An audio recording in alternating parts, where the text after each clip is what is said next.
Bismillahirrahmanirrahim. Assalamualaikum warahmatullahi wabarakatuh.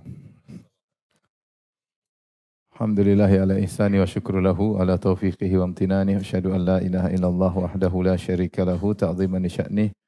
Wa asyhadu anna Muhammadan abduhu wa rasuluhu da'ila ridwani. Allahumma salli alaihi wa ala alihi wa ashabihi wa ikhwani. Kita lanjutkan bahasan kita. Bab berikutnya, babu adzas salihin. Bab mengganggu orang-orang soleh. Siapa yang dimaksud orang soleh? Orang soleh adalah orang yang menjalankan hak Allah dan juga hak manusia. Ya.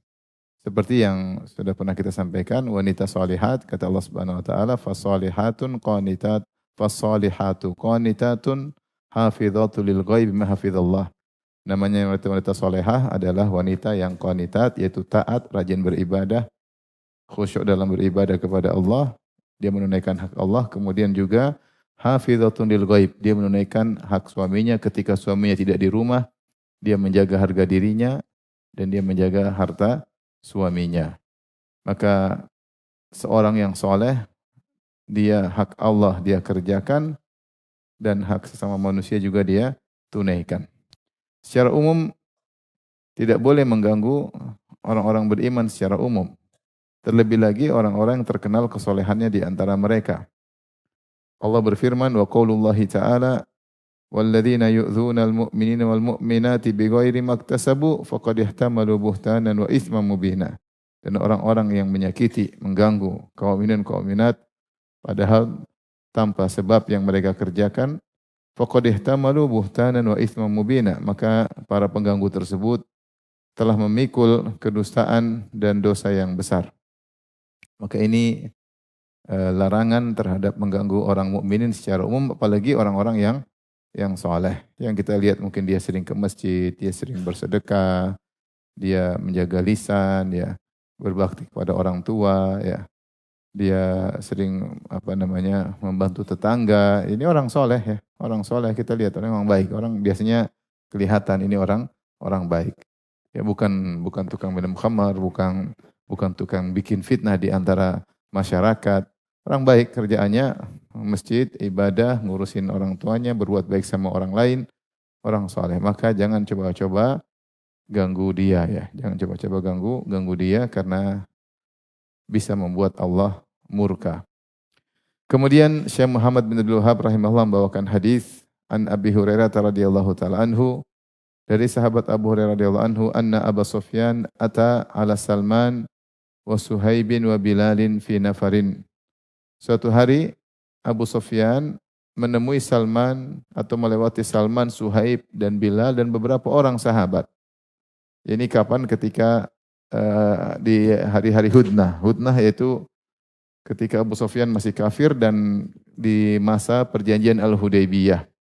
Kita tahu perjanjian Al-Hudaybiyah terjadi pada tahun 6 Hijriyah di bulan Dzulqa'dah.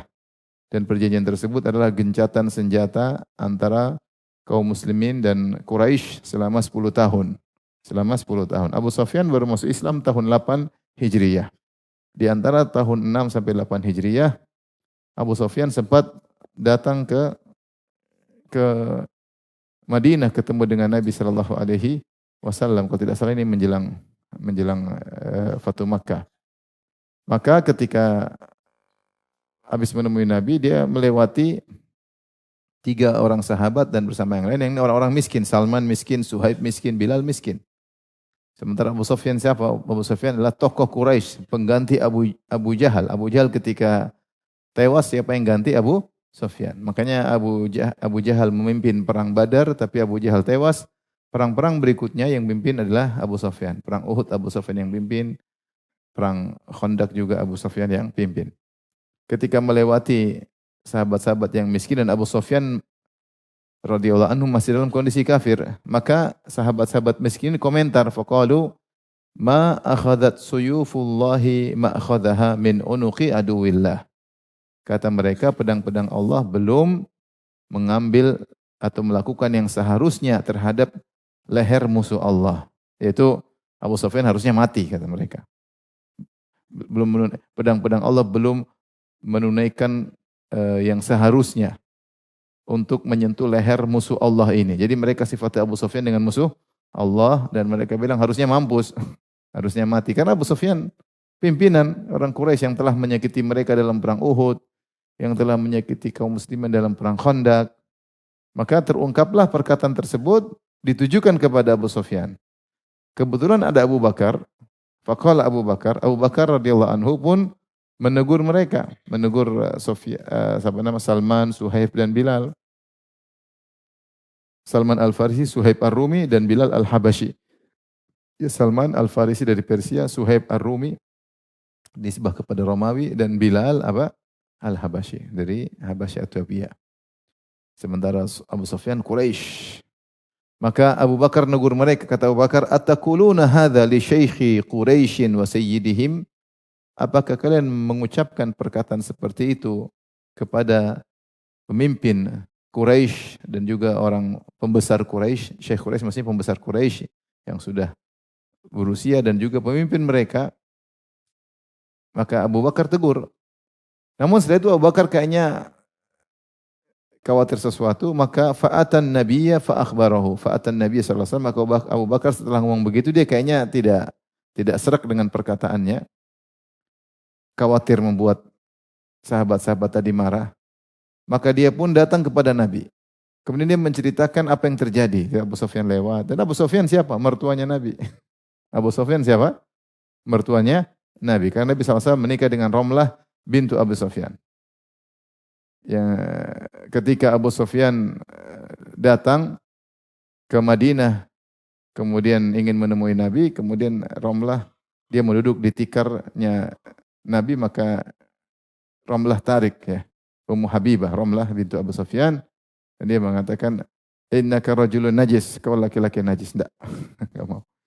Jadi maksudnya Abu Sufyan adalah mertua Nabi dan Abu Bakar mengucapkan tersebut dalam rangka untuk mengambil hati Abu Sufyan. Dia ingin Abu Sufyan masuk Islam. Karena kalau pimpinan Quraisy masuk Islam, insya Allah yang lain juga pada ikut. Dan mereka semua Quraisy ya. Mereka semua Quraisy. Mereka tahu siapa Abu Sufyan. Maka Abu Bakar namun ketika menegur Suhaib, Salman dan Bilal, dia merasa tidak enak, maka dia tanya sama Nabi, dia kabarkan kepada Nabi apa yang terjadi. Faqala, maka Nabi berkata, "Ya Abu Bakrin, wahai Abu Bakar, la'allaka aqdhabtahun." Jangan-jangan kau membuat sahabat tersebut marah. Jangan-jangan kau buat Salman, Suhaib sama Bilal marah. La in kunta aqdhabtahum faqad aqdhabta rabbak. Kalau kau buat mereka marah, sungguh kau telah membuat Rabbmu marah. Ini menjadi perhatian kita. Jadi membuat orang-orang soleh marah bisa membuat Allah marah. Faqala, maka Abu Bakar pun balik menuju sahabat-sahabat tadi, sahabat-sahabat miskin tadi, yang diantaranya bukan orang Arab, ya secara nasab bukan Arab ya.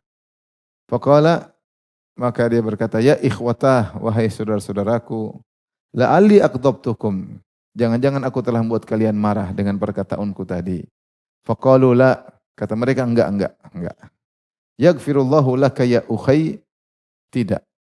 Engkau tidak membuat kami marah. Semoga Allah mengampuni engkau wahai saudaraku. Rawahu Muslim. Ya, rawahu Muslim. Hadis riwayat Muslim. Ini hadis tentang Abu Bakar As-Siddiq adalah orang terbaik dari umat ini setelah ba'da nabiha. Ya, setelah Nabi Muhammad SAW, siapa manusia terbaik? Abu Bakar. Yang pujian sudah berlimpah dari Nabi kepada Abu Bakar As-Siddiq. Yang Allah telah mengatakan, wala sawfa tardha ya. Yang Allah mengatakan engkau akan ridha ya. Atau walau sawfa yarda ya. Yaitu bahwa ayat turun kepada Abu Bakar As-Siddiq bahwasanya dia akan ridha dengan pemberian Allah, itu dia akan masuk surga ya. Ya. Illa btigha wajhi rabbihil a'la wala sawfa yarda. Yaitu Allah muji Abu Bakar yang telah berinfak memerdekakan budak-budak, di antaranya Bilal yang dia merdekakan, dan dia tidak mengharap pamrih sedikit pun dari mereka. Dan Abu Bakar ketika merdekakan budak-budak bukan karena ada utang budi kepada budak-budak tersebut, illa btigha wajhi rabbil a'la, namun semata-mata untuk mencari keridhaan Allah Subhanahu wa taala. Maka Allah mengatakan wala saufa yarda, maka sungguh dia akan ridha. Yaitu ini dalil kata sebagian ulama Abu Bakar pasti masuk surga. Ya. Dialah yang Allah sebutkan dalam Al-Quran, illa tansuruhu faqad nasarahullah id akhrajahu alladhina kafaru thaniya itsnaini id huma fil ghar id yaqulu li sahibihi la tahzan innallaha ma'ana. Kata Allah, kalau kalian tidak menolong Muhammad, ya, ya, maka Allah akan menolongnya. Ketika dia dalam goa bersama sahabatnya, maka Muhammad berkata kepada sahabatnya, la tahzan, jangan kau bersedih, wahai sahabatku. Siapa maksudnya? Abu Bakar.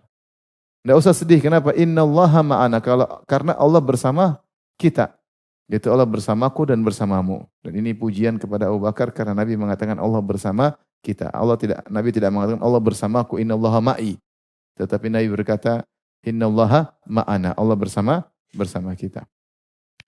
Dan tidak diragukan bagaimana kemuliaan Abu Bakar. Tapi ketika Abu Bakar mengucapkan perkataan yang salah, yang dia merasa tidak enak kepada para sahabat tadi, maka Rasulullah ingatkan, la'allaka aqdabtahum. Jangan sampai kau bikin para sahabat tadi yang Bilal, Salman, Suhaib marah.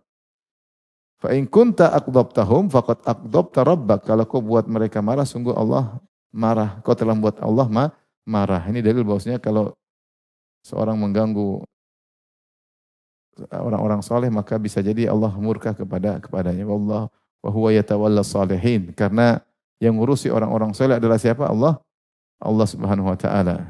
Ya. Maka jangan sampai kita menyakiti orang-orang solehin tanpa sebab, ya, tanpa sebab. Nyakiti, ngejek atau mengganggu mereka, mungkin tidak langsung dihukum oleh Allah saat itu, bisa jadi tertunda, tertunda, ya, bisa tertunda. Oleh karenanya, kalau kita ada orang soleh, jangan ganggu dia, ya. Abu Bakar aja ditegur oleh Nabi Shallallahu Alaihi Wasallam, apalagi kita, ya. Jangan remehkan. Mungkin miskin, soleh tapi miskin, soleh tapi enggak punya kedudukan, soleh tapi tidak terkenal, ya. Kalau dari sisi Abu Bakar dengan Salman, Suhaib dan Bilal beda jauh. Abu Bakar tinggi sekali kedudukannya. Dari segala sisi Abu Bakar As-Siddiq tinggi. Dari sisi ilmu, dari sisi takwa, dari sisi sedekah, dari sisi persahabatan, dari sisi kedekatan dengan Nabi. Semuanya menang Abu Bakar. Tapi itu pun dilarang oleh Nabi untuk mengganggu orang-orang saleh, ya. Itu pun dilarang untuk mengganggu orang-orang saleh karena bisa membuat Allah murka. Taib. Hadis berikutnya wali Tirmidzi wa hasanahu an Abi Bakrah marfu'an. Imam Tirmidzi meriwayatkan dan dia menghasankan riwayat tersebut dari Abu Bakrah radhiyallahu anhu secara marfu'. Rasulullah SAW bersabda, "Man ahana sultan ahanahullah." Siapa yang menghina penguasa, maka Allah akan menghinanya pula. Sebenarnya mengatakan hadis ini umum, tidak boleh kita menghina penguasa, apakah penguasa tersebut saleh ataupun tidak saleh. Ya, selama dia tidak kafir, ya, selama dia tidak jelas-jelas keluar dari agama, maka maslahat mengharuskan tidak boleh menghina penguasa di tengah umum. Kalau mau nasihati, datang menasihati. Ya, sebagaimana perkataan Nabi SAW, afdalul jihad kalimatu haqqin inda sultanil jair. Sebaik-baik jihad adalah ucapan yang benar di depan sultan yang zalim. Bukan ngomong belakang, bukan bikin kacau di belakang, karena mudarat yang timbul sangatlah banyak, apalagi menghina di belakang. Tentunya kita ingin perbaikan, ketika dilakukan penghinaan di belakang, susah orang untuk terima. Jangankan orang yang jahat, orang soleh saja kalau dihina di belakang dia tidak suka, dia tidak terima. Apalagi orang yang mungkin jahat, ya, seperti penguasa yang jahat. Kemudian bisa jadi masa terprovokasi, kemudian terjadi hal-hal yang tidak baik bagi keutuhan suatu daulah atau suatu negara. Maka Rasulullah mengatakan, siapa yang menghina penguasa, Allah akan menghinanya. Ini secara umum. Terlebih lagi kalau penguasanya adalah penguasa yang soleh. Ini double-double lagi. Ya, ternyata tadi orang baik. Tidak ada yang sempurna, tapi secara umum dia baik. Secara umum dia baik. Secara umum dia berusaha. Secara umum dia punya sumbangsi buat bangsa. Secara umum dia. Maka kalau dia kelihatannya baik, kemudian masih dihina lagi, terus siapa yang mau selamat dari hinaan, ya? Dan itulah sunnatullah terjadi. Tidak ada yang pernah puas dengan penguasa. Di zaman Utsman banyak orang protes enggak? Banyak sampai Utsman dibunuh. Siapa Utsman? Dzunnurain yang pernah menikah dengan dua putri Nabi sallallahu alaihi wasallam. Setelah Ruqayyah kemudian meninggal, kemudian menikah dengan Ummu Kulthum. Tidak ada seorang lelaki yang pernah menikah dengan dua putri Nabi dari seluruh Nabi kecuali siapa? Utsman bin Affan. Bahkan ketika Ummu Kulthum juga meninggal, setelah Ruqayyah meninggal, Ummu Kulthum meninggal, kata Nabi, kalau saya punya putri yang lain yang belum menikah, saya akan nikahkan dengan engkau. Yang Rasulullah pernah berkata, "Ma dharra Utsman ma amila ba'dal yaum." Ketika perang Tabuk, Utsman mengatakan, "Alayya bimi'ati ibil biaqtabiha wa ahlasiha." Aku yang menanggung 100 ekor onta dengan seluruh pelananya dan juga dudukannya. Ya. Qatab itu dudukan di onta. Saya tanggung. Kemudian kata Utsman, "Alayya bimi'atin ukhra." Saya tanggung lagi 100 onta yang lain. Kemudian dalam riwayat dia mengatakan, "Alayya bimi'atin ukhra." Sehingga dia sumbang 300 ekor onta dengan lengkap pelananya. Dalam riwayat dia juga menyumbang kalau tidak salah 1000 dinar. Jadi banyak yang disumbang oleh Utsman ketika itu. Diinfakkan oleh Utsman untuk perang Tabuk. Maka Rasulullah mengomentari ketika itu, "Ma dharra Ibnu Affan ma amila ba'dal yaum." Setelah ini Utsman bin Affan bikin apapun tidak ada masalah.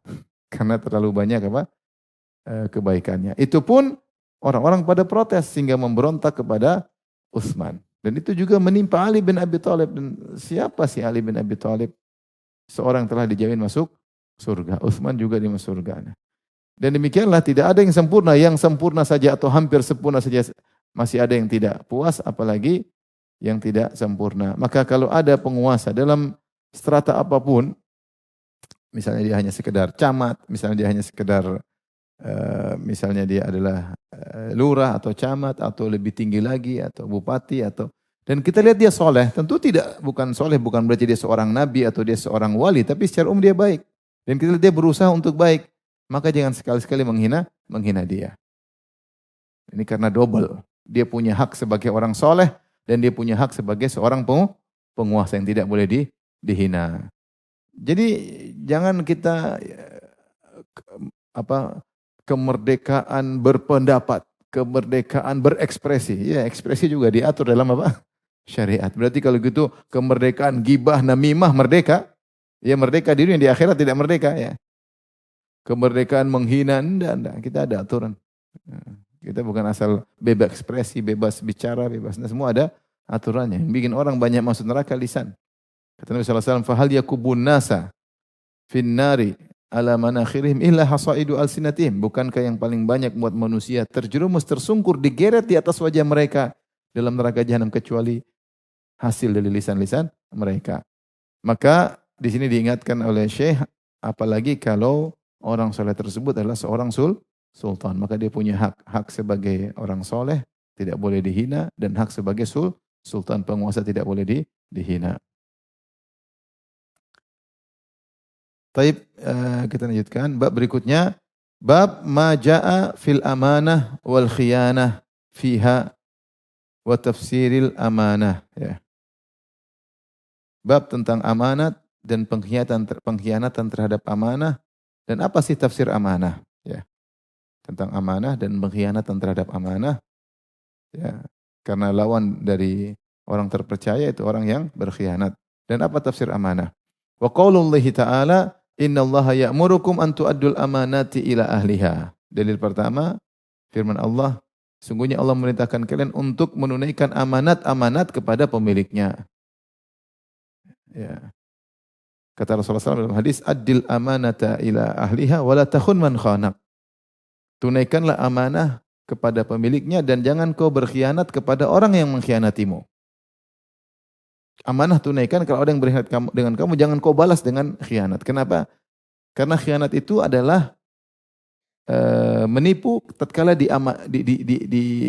dipercayai. Amanah itu percaya. Kalau kau mau balas keburukan, balas terang-terangan, bukan ketika dia percaya kepada engkau, dia pernah khianat sama engkau, kau balas, saya khianat dia juga. Rasulullah larang. Orang muslim tidak boleh begitu. Orang muslim tidak boleh begitu. Jangan dia pernah khianat engkau, kau pun menipu dia tatkala dia sudah percaya sama engkau, kau khianat. Itu namanya khianat. Khianat itu membohongi di saat dipercayai. Artinya kalau kau mau balas, jangan kau sampai buat dia percaya, balas aja. kau telah zalim sama saya. Balas depan-depan. Bukan kemudian, oh dia pernah khianat saya catat nih. Mulai kita pelan-pelan, pelan-pelan sampai dia percaya, terus kita khianat ketika dia percaya. Ini tidak boleh. Rasulullah mengatakan, adil amanata ila ahliha, tunaikanlah amanah kepada pemiliknya, wala takhun man khanak. Jangan kau khianat kepada orang yang pernah mengkhianatimu. Sebagian pasangan suami istri seperti itu. Suaminya pernah berkhianat, dia balas, dia pun khianat. Kan? Suaminya berkhianat, istrinya pun ikut berkhianat. Tidak boleh, tidak boleh. Tidak boleh khianat dibalas dengan apa? Khianat. Kita punya partner bisnis, dia khianat kita.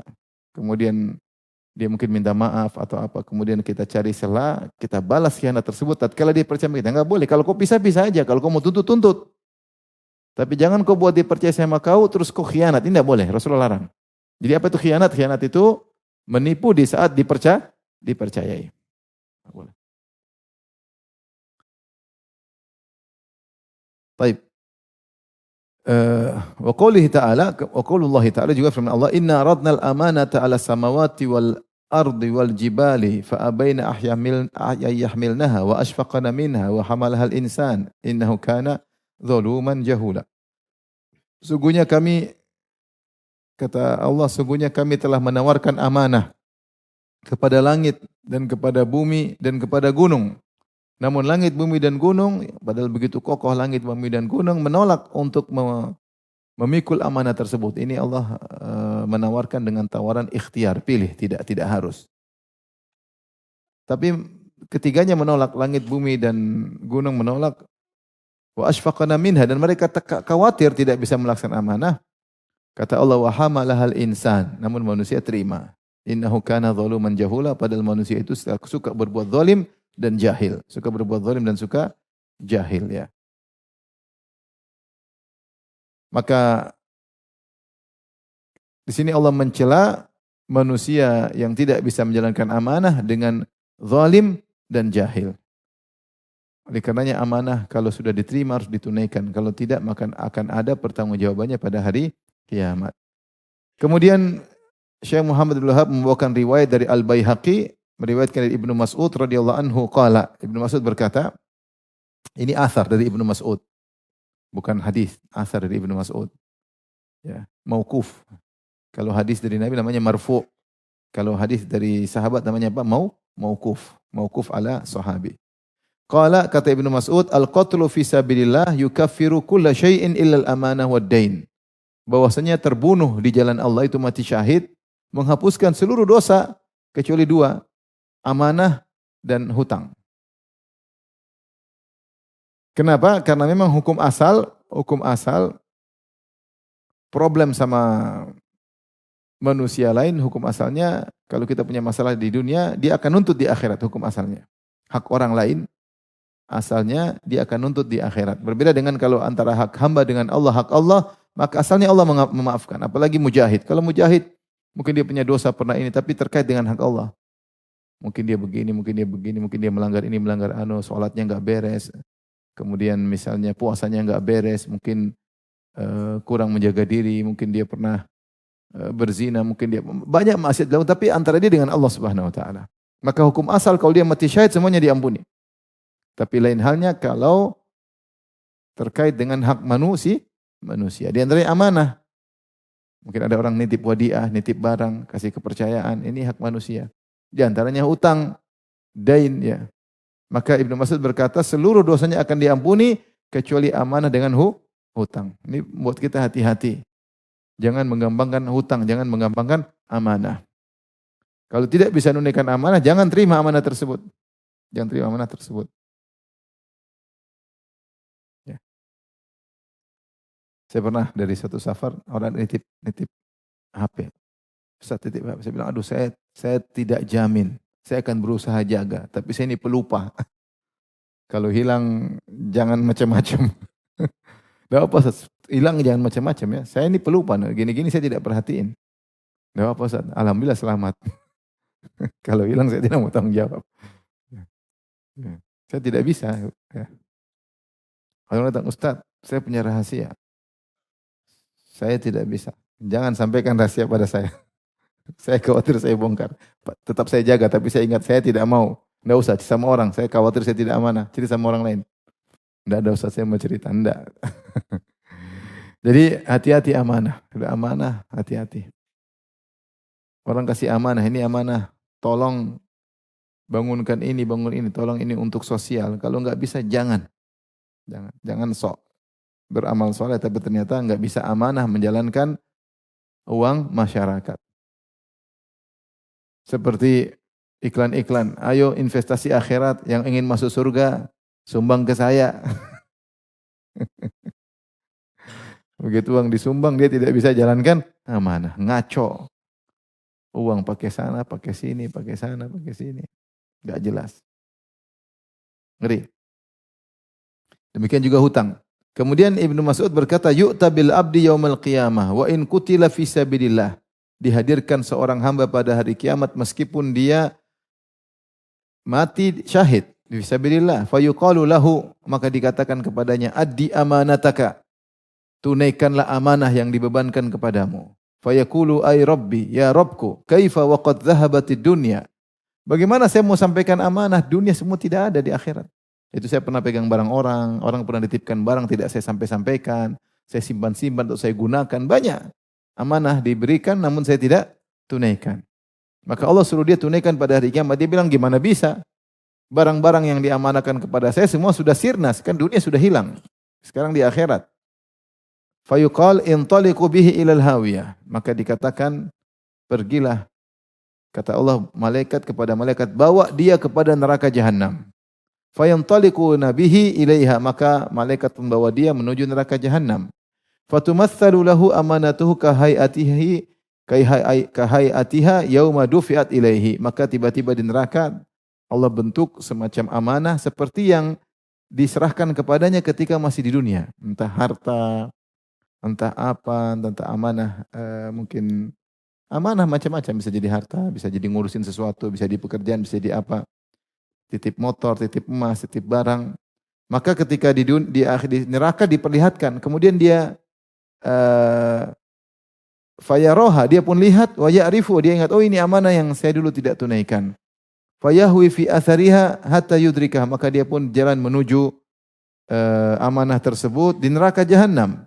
Fayahmiluha, sampai dia dapat amanah tersebut, kemudian dia pikul ala mangkibaihi, dia pikul ala mangkibihi, dia pikul di atas pundaknya, hatta idza dhanna annahu kharijun, tatkala dia bawa seakan-akan dia mau keluar dari neraka, zallat an mangkibihi, kemudian amanah tersebut jatuh lagi. Maka fahuwa yahwi fi athariha abadal, maka dia pun kejar lagi amanah tersebut di neraka. Dia ambil lagi. Kemudian dia bawa lagi, ketika dia mau keluar dari neraka jatuh lagi. Ini musibah ya. Selama-lamanya seperti itu. Kemudian Ibnu Mas'ud berkata, as-salatu amanah, salat adalah amanah, wal wudu'u amanah, wudu' adalah amanah, wal waznu amanah, timbangan adalah amanah, jangan sampai ngawur, wal kailu amanah, volume takaran juga amanah. Wa adada asya, kemudian Ibnu Mas'ud menyebutkan beberapa perkara. Wa asyaddu dzalika al-wada'i, dan yang paling berat amanah adalah titipan, barang titipan. Qala, kata sang perawi, fa ataitu al-Bara, aku pun mendatangi al-Bara, fa qultu, aku berkata kepada al-Bara bin Azib, sahabat juga, ala tara ila maqala Ibnu Mas'udin? Qala kadza wa kadza. Bagaimana? Apakah kau berpendapat seperti Ibnu Mas'ud? Dia mengatakan amanah itu salat amanah, wudu amanah, timbangan amanah, takaran amanah, dan yang paling parah adalah wadi'ah, titipanlah amanah. Bagaimana menurut engkau wahai Al-Bara?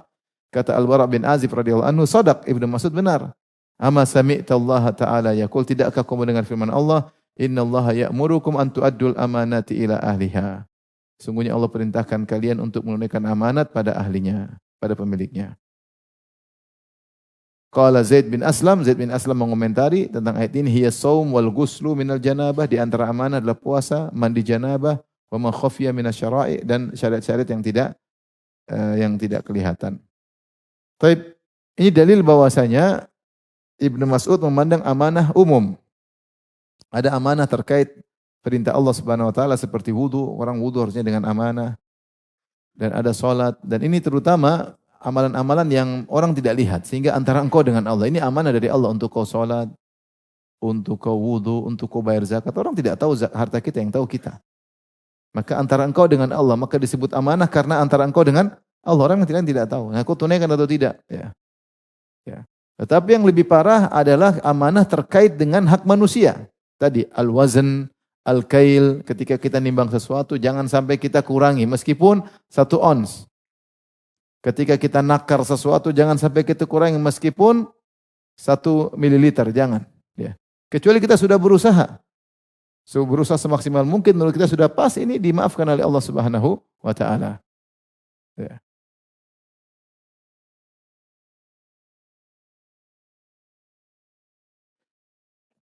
Yang paling parah kata Ibnu Mas'ud adalah wadi'ah, titipan.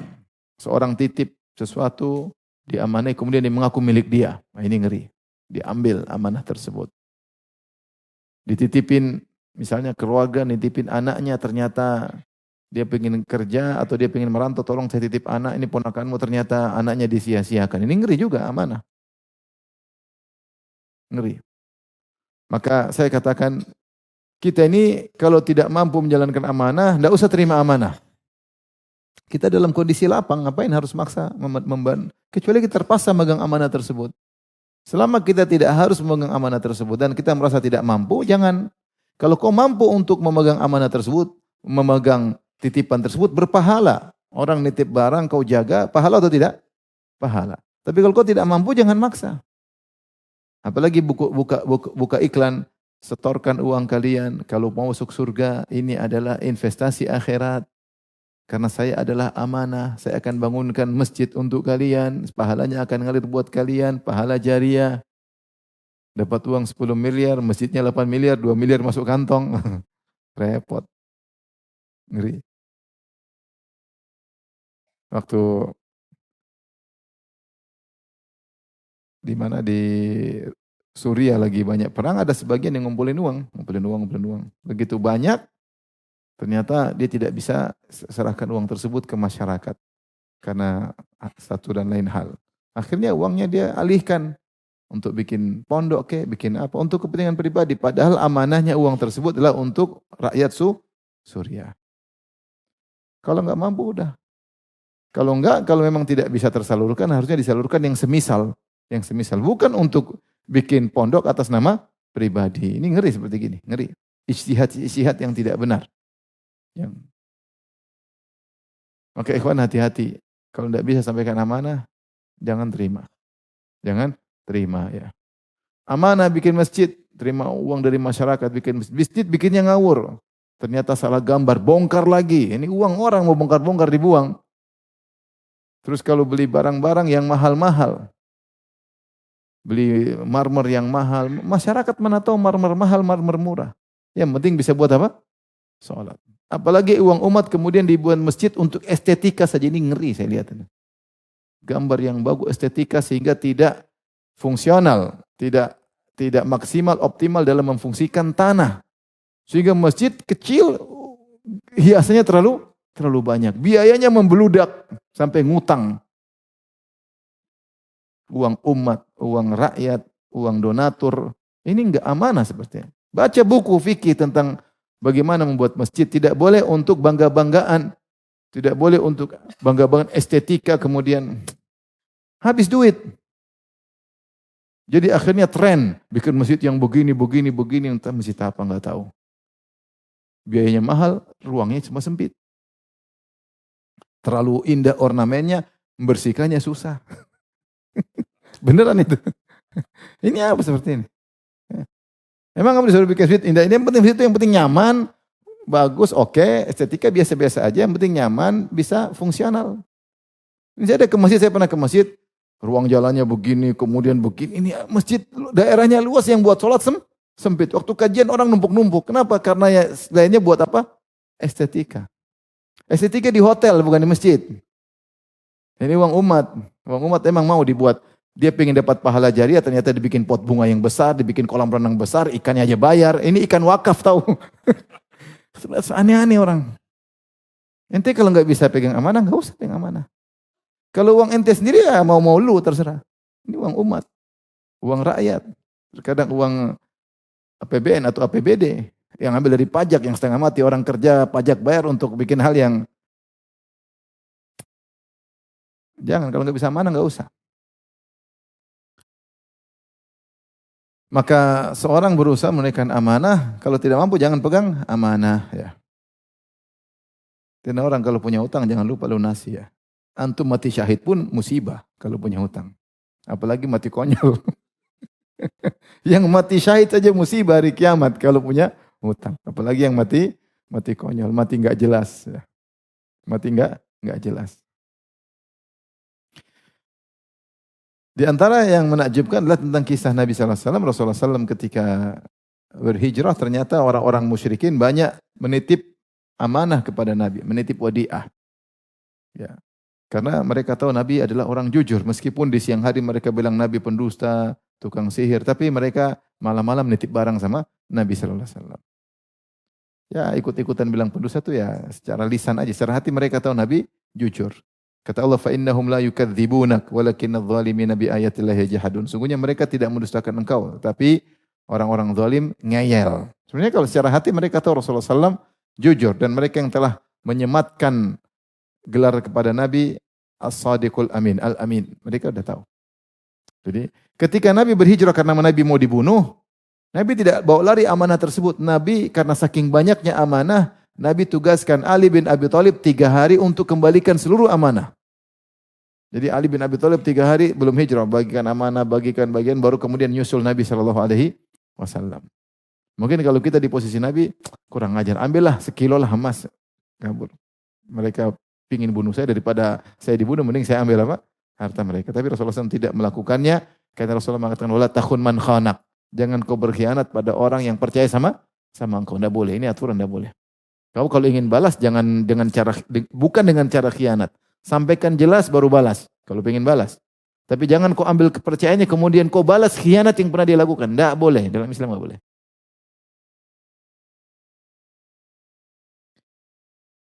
Taib, kita lanjutkan. Babul wilayat minal amanah. Di sini kemudian Syekh Muhammad Abdul Wahab rahimahullah mulai masuk dalam amanah yang besar, antaranya amanah kekuasaan. Kekuasaan adalah amanah. Beban. Harus ditunaikan. Kalau tidak mampu pegang amanah, enggak usah jadi pejabat. Jangan spekulasi dalam hidup ini. Ya.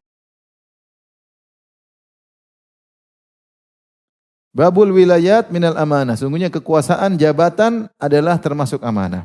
An Abi Hurairah radhiyallahu anhu anna A'rabiyan sa'alan Nabiy sallallahu alaihi wasallam. Dari Abu Hurairah ada seorang Arab Badui bertanya kepada Nabi, "Mata sa'ah, kapan hari kiamat?"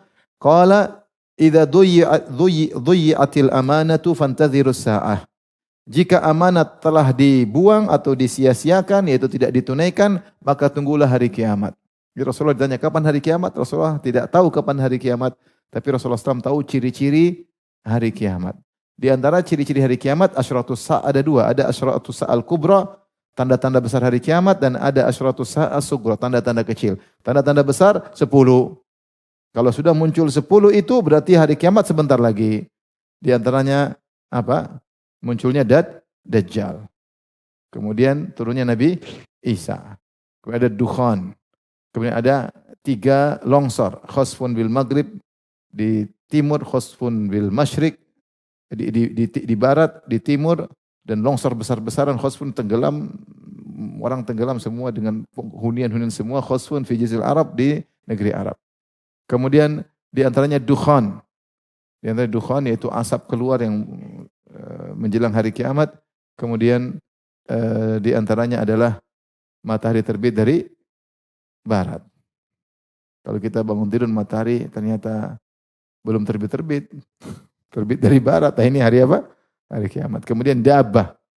Ada hewan yang keluar setelah matahari terbit. Ada hewan yang berbicara kepada manusia. Yang 10 ada api yang keluar dari Qa'ri Aden. Ada api yang keluar dari Aden dari Yaman. Kemudian menggiring manusia. Ini 10. Itu semua tanda besar. Yang lain tanda-tanda kecil. Tanda kecil banyak.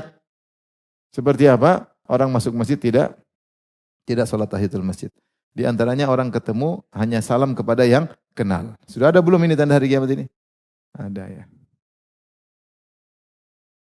Di antaranya adalah amanah disia-siakan ya. Di antaranya disia-siakan. Di antaranya ada seorang lelaki ngurusin 50 wanita. Berarti jumlah wanita sangat apa? Sangat banyak. Maka ditanya lagi, kaifa idha'atuha ya Rasulullah, bagaimana bentuk menyia-nyiakan amanah atau tidak mentelantarkan amanah, tidak ditunaikan? Qala idza wussidal amru ila ghairi ahli fantadhiris sa'ah. Fantadhiris sa'ah. Kalau urusan diserahkan kepada bukan ahlinya, ya, atau jabatan, wussidal amru maksudnya jabatan diserahkan kepada bukan ahlinya, maka tunggulah hari kiamat. Akhrajahul Bukhari. Ya. Jadi kita tahu jabatan, pekerjaan ini semua amanah. Maka seorang ketika mendapatkan jabatan, kedudukan, maka dia harus menunaikan dengan cara yang terbaik. Jangan dia pikir yang penting dapat gaji, dapat keuntungan. Sehingga dia kerja asal-asalan, berarti dia tidak amanah. Tidak boleh kalau dia kerja asal-asalan. Pikiran dia yang penting tanggal muda dapat atau tanggal tua dapat gaji. Sementara dia kerja asal-asalan. Karena namanya amanah akan ditanya oleh Allah Subhanahu wa taala. Sebagian orang ya memanfaatkan jabatannya bukan untuk menjalankan amanah tapi untuk memperkaya diri. Justru dia ajikan kesempatan untuk memperkaya diri. Ada urusan-urusan kalau tidak disogok dia enggak mau kerjain. Kalau tidak disogok tidak mau kerjain. Ini sogok ini luar biasa ya. Dari sepele sampai besar-besaran ya. Ada kisah, ada kawan, ini nyata ini, dicerita sama saya langsung. Dia ketua RT. Ketua RT ngurusin, RT berapa sih, berapa kepala keluarga? Berapa? 80 ya, 80 sampai 100 oke lah. Terus ada orang mau kerja, minta surat miskin sama dia. Memang miskin, makanya cari kerja. Maka dia datang, Pak RT bikin surat miskin. Teman kita bikin, udah ngaji, bikin. Udah. Kasih uang ke Rohiman, enggak perlu, kau aja miskin mau sogok mau kasih saya uang. Akhirnya orang ini pergi buat tanpa kasih uang sama sekali sama kawan kita. Kata kawan kita, setelah itu saya ditelepon sama RT yang lain, sama RW. Kamu kenapa enggak terima? Jangan rubah tradisi kita. Ini korupsi bukan cuma urusan sampai Kementerian Agama. Bahkan sampai urusan RT pun ada korupsi. Jadi tradisi luar biasa. Ini gimana cara ngerubah ini? Kalau enggak ngaji agak susah ya. Harus ngaji ya. Ini ngeri. Ya. Ngeri. Ini tidak amanah. Tidak amanah. Ya, kalau kita dapat jabatan harus kerjakan. Kalau enggak bisa maka tidak boleh. Padahal la'ana Rasulullah, la'anallah ar-rashi wal murtashi. Allah melaknat orang yang menyogok dan yang disogok.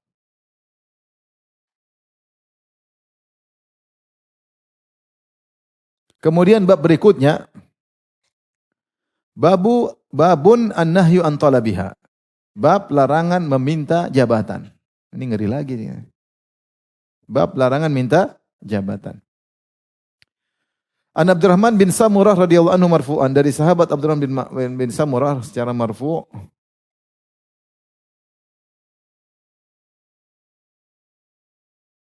Qala la tas'alil imarah.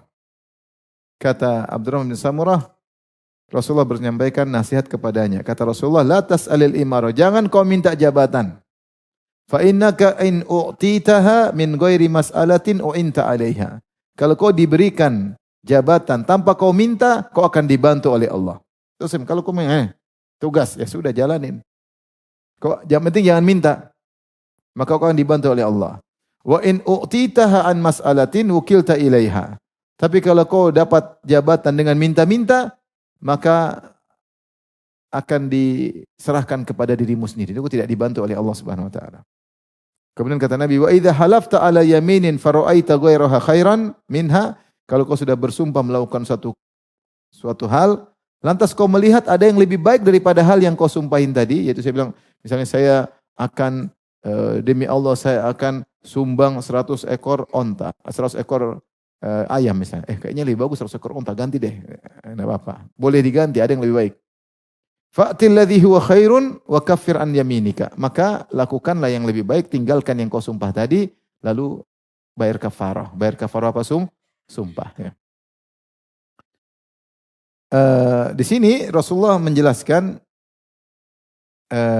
jangan minta jabatan. Karena kalau orang minta jabatan, maka tidak akan ditolong. Larangan untuk minta jabatan. Zaman sekarang orang minta jabatan enggak? Kita hidup di zaman orang minta jabatan, beli suara, nyogok-nyogok suara, bagi-bagi uang, serangan fajar, serangan maghrib, serangan 5 waktu, bagi uang, bagi beras, entah beras dari mana, kerjasama dengan pengusaha-pengusaha, ini proyek, pokoknya kalau menang, kembali modal, bahkan untung.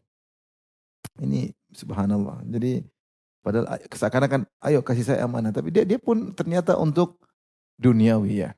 Nanti kemudian bikin iklan omong kosong, kalau saya jadi ini akan begini, akan begini, akan begini, akan begini. Ngeri, maksud saya gimana hari kiamat begini ngeri, janji. Kalau tidak qadarullah nggak bisa. Nanti janji-janji omong kosong semuanya ngeri. Ngeri atau tidak? Makanya alhamdulillah antum menjadi rakyat jelata alhamdulillah. Nah, jadi pejabat itu musibah. Ente tipu jutaan manusia.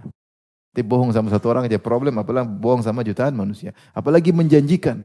Maka mereka semangat terus tidak bisa apa-apa. Waduh. Tapi kita kan memang sudah biasa dibohongi, jadi santai aja. Sudah biasa dibohongi. Ya sudahlah, qadarullah. Kita ini agak menakjubkan, saya juga kadang menakjub. Ada orang sudah di penjara karena masalah, keluar dipilih lagi, subhanallah. Saya juga kadang nggak tahu lah gimana ya. Tapi begitu ya, sampai beli suara. Beli suara. Ada kelompok lain punya suaranya banyak, dia beli. Suaramu serahkan kepada jual beli suara. Yang penting bagaimana terpilih, jadi nafsu. Makanya sebagian orang bilang kalau sudah musim pemilu, siap-siap rumah sakit jiwa banyak penuh. Rumah sakit jiwa banyak tamu yang baru. Karena mereka sudah berkorban banyak-banyak, ternyata gagal, stres, sinting. Dan banyak masuk ke rumah sakit jiwa. Gimana? Sudah ekspektasi tinggi, pengorbanan banyak, tidak berhasil. Wow. Bisa sinting ya. Kenapa kita minta musibah? Kemudian pengen jadi pejabat, minta amanah. Emang jadi pejabat gampang. Pertama kita sudah bilang-bilang gini, bohong sana, bohong sini. Kemudian ketika jadi pejabat, ngeri. Oleh karena Rasulullah mengatakan, tapi kalau kau tidak minta, terus dikasih, insya Allah Allah tolong. Ditunjuk, Allah tolong. Karena kau tidak ingin jabatan tersebut. Tapi masalah kedua, tentang jika kau sudah bersumpah akan sesuatu dan kau melihat ada yang lebih baik, maka lakukan yang lebih baik dan bayarlah kafarah sumpah ya. Apalagi sumpah tersebut yang tidak baik, demi Allah saya tidak akan bicara sama engkau, demi Allah saya tidak akan makan lagi di rumahmu, demi Allah saya tidak ini. Hal-hal terkadang tidak baik, ya sudah kita maafkan, kita lakukan yang baik, yang tadi yang kurang baik kita bayar dengan kafarah ya. Fakafaratuhu it'amu asyrati masakin min ghairi min awsati ma tut'imuna ahlikum aw kiswatum aw tahrir raqabah. Faman lam yajid fasiyamu thalathati ayyam. Dzalika kafaratun aymanikum idza halaftum. Wahfazu aymanakum. Kata Allah Subhanahu wa taala, kalau kalian sudah bersumpah ternyata kalian tidak lakukan karena ada suatu dan lain hal, maka bayarlah kafarah tersebut. Kafarahnya apa? Memberi makan 10 orang miskin dari pertengahan makanan yang bisa kau makan. Misalnya kau biasa makan steak, harganya 1 steak bisa 500.000. Ternyata kau kadang-kadang makan nasi uduk, yang tengah-tengahnya lah. Jangan kasih nasi uduk semua. Yang tengah-tengah. Min awsati ma tut'imuna ahlikum. Yang biasa kau kasih makan keluargamu apa? Yang biasa-biasanya apa? Karena kita kalau di keluarga kadang-kadang ada hari tertentu kita beli makanan mewah. Ada hari tertentu kita makanan yang rendah. Yang tengah-tengah apa? Kasih. 10 orang. Au kiswatuhum, atau beri baju buat mereka, lebih mahal. Ya. Pilih mana? Kasih makan atau belikan baju? Kasih makan lebih murah. Kalau mikir ekonomis, ya kasih makan. Kalau tidak, atau memerdekakan budak, ini pilihan. Kasih makan 10 orang, atau kasih pakaian 10 orang, atau memerdekakan budak. Ini pilihan. Pilihan ketiga sudah tidak ada sekarang, tinggal 2. Kalau ternyata enggak punya uang, famalam yastati, kalau tidak mampu, fasiyamu salasati ayyam, maka puasa 3 hari. Jadi jangan kita bersumpah langsung puasa 3 hari. Enggak, puasa 3 hari itu juga tidak mampu. Kalau kau mampu untuk kasih makan 10 orang miskin, maka kasih. Dan lakukanlah yang lebih baik dan tinggalkanlah sumpahmu. Taib.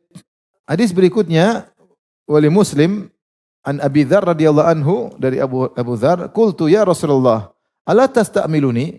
Abu Dzar bilang, ya Rasul, tidakkah kau jadikan aku, beri aku jabatan? Tastamil maksudnya jadikan aku pejabat, petugas negara. Fadaraba biyadi ala mankibi. Kemudian Rasulullah memukulkan tangannya di pundakku. Ya. Semua qala. Rasulullah nasihati, ya Abu Dzar, inni araka dhaifan. Aku melihat adalah seorang yang lemah. Wa innaha amanah, dan sungguhnya jabatan adalah amanah. Wa innaha yaumal qiyamati khizyun wa nadamah, dan sungguhnya amanah pada hari kiamat adalah kehinaan dan penyesalan. Illa man akhadhaha bihaqqiha, kecuali yang mengambil dengan haknya. Wa adda alladhi alaihi fi, dan menunaikan kewajibannya. Jadi sungguhnya hukum asal namanya jabatan adalah kehinaan dan penyesalan. Kehinaan dan penyesalan. Seorang dapat jabatan 5 tahun. Dia akan terhina hari kiamat dan dia akan menyesal. Siapa yang terhina dan menyesal? 2 model orang.